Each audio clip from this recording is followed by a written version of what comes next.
Hello, my name is Jennifer Chidera Imunafu, and today I'll be talking to you about a sense of belonging. I'm a senior biochemistry pre-med major. I'm from Anambra, Nigeria, but I live in Lagos, Nigeria. These are a couple of things I've done here at Georgia Southern University. So, I flew 6,046.3 miles away from home to come here at Georgia Southern. Not to be dramatic, but I crossed the North Atlantic Ocean to be here. I left everyone I knew and everything I knew to come here. All of my best friends were all around the world, and I couldn't be with them at the same time, obviously. And so, coming here, I really wanted to find a place to belong. I wanted to grow a new community where I felt welcome. And to do that, I joined a bunch of organizations. To feel alone in a room filled with people is one of the worst feelings of loneliness because you shouldn't be alone because of the amount of people that are around you. I believe as human beings, we're made for a relationship. We're made to be seen, to feel welcome, to make friends, to feel like we have found a place where we belonged. And that was what I was looking for. Belonging. What does that actually mean? According to the Merriam-Webster Dictionary, belonging is a close or intimate relationship. And to belong is to be suitable, to be attached, to be a member, or to be welcome.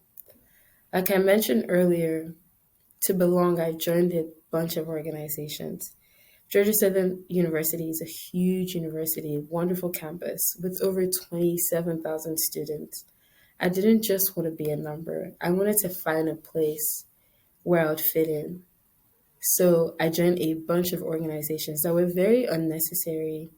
I stretched myself too thin. And I was doing this and doing that to the extent where even some organizations I was part of, I wasn't really part of because I wasn't a devoted member. I couldn't even come for the meetings. And that led me to burnout. As a type 3 Enneagram overachiever, I thrive on getting things done on my to do list. And I remember that morning I woke up and I didn't want to get out of bed. I didn't want to do anything. It was very, very unlike me. And at that point, I knew that there was an issue. And I called my parents and I cried on the phone. My dad has never heard me cry like that.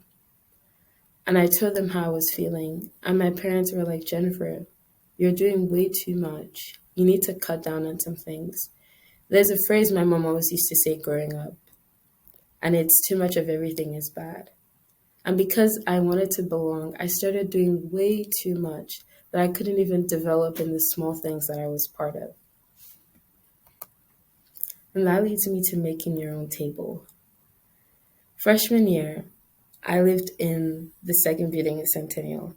On the fourth floor were international students, and the second and third floor were honor students. There was an honor student who lived on the second floor.